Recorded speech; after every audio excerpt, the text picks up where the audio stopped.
What's up, everybody? This is Dallas Stone here, and today in this video I'm going to show you a couple of cool little selection tricks in Blender.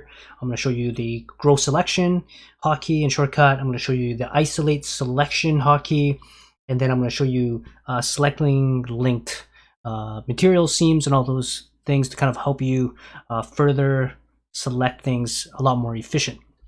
So here, we have this model that I've been working on.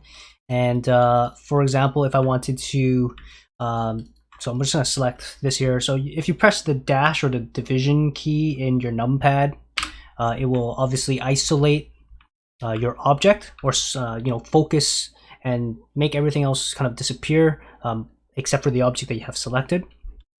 Now, for example, let's say I wanted to select everything that's attached to this face, right?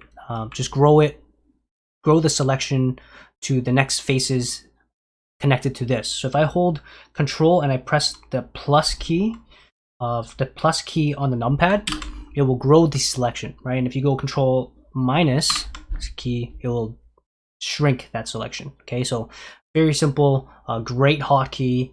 So thank you, Blender, for creating some pretty cool hotkeys there.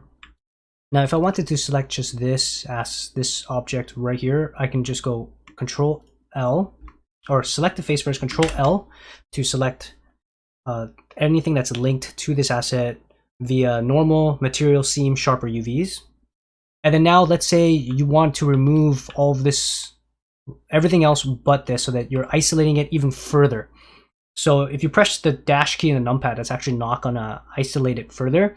So to isolate it even further in edit mode, you go Shift H, and that will isolate it even more the way that you would expect it to in Maya.